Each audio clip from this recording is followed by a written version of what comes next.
Keluaran pasal 17. Di Masa dan di Meriba. Kemudian berangkatlah segenap jemaah Israel dari padang gurun Sin, berjalan dari tempat persinggahan ke tempat persinggahan sesuai dengan titah Tuhan. Lalu berkemahlah mereka di Rafidim, tetapi di sana tidak ada air untuk diminum bangsa itu. Jadi mulailah mereka itu bertengkar dengan Musa. Kata mereka, "Berikanlah air kepada kami, supaya kami dapat minum." Tetapi Musa berkata kepada mereka, "Mengapakah kamu bertengkar dengan aku? Mengapakah kamu mencobai Tuhan?" Hauslah bangsa itu akan air di sana. Bersungut-sungutlah bangsa itu kepada Musa dan berkata, "Mengapa pula engkau memimpin kami keluar dari Mesir untuk membunuh kami, anak-anak kami, dan ternak kami dengan kehausan?" Lalu berseru-serulah Musa kepada Tuhan, katanya, "Apakah yang akan kulakukan kepada bangsa ini? Sebentar lagi mereka akan melempari aku dengan batu." Berfirmanlah Tuhan kepada Musa, "Berjalanlah di depan bangsa itu, dan bawalah beserta engkau beberapa orang dari antara para tua-tua Israel. Bawalah juga di tanganmu tongkatmu yang kau pakai memukul sungai Nil dan pergilah.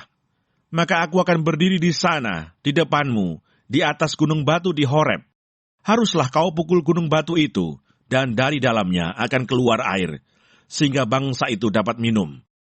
Demikianlah diperbuat Musa di depan mata tua-tua Israel.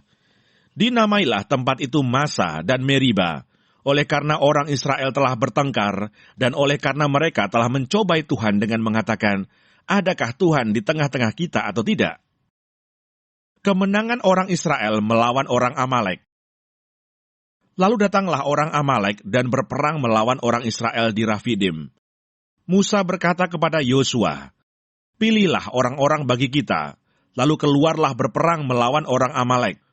Besok aku akan berdiri di puncak bukit itu dengan memegang tongkat Allah di tanganku." Lalu Yosua melakukan seperti yang dikatakan Musa kepadanya dan berperang melawan orang Amalek. Tetapi Musa, Harun, dan Hur telah naik ke puncak bukit. Dan terjadilah, apabila Musa mengangkat tangannya, lebih kuatlah Israel. Tetapi apabila ia menurunkan tangannya, lebih kuatlah Amalek. Maka penatlah tangan Musa. Sebab itu mereka mengambil sebuah batu, diletakkanlah di bawahnya, supaya ia duduk di atasnya. Harun dan Hur menopang kedua belah tangannya, seorang di sisi yang satu, seorang di sisi yang lain, sehingga tangannya tidak bergerak sampai matahari terbenam. Demikianlah Yosua mengalahkan Amalek dan rakyatnya dengan mata pedang. Kemudian berfirmanlah Tuhan kepada Musa, "Tuliskanlah semuanya ini dalam sebuah kitab, sebagai tanda peringatan, dan ingatkanlah ke telinga Yosua, bahwa aku akan menghapuskan sama sekali ingatan kepada Amalek dari kolong langit."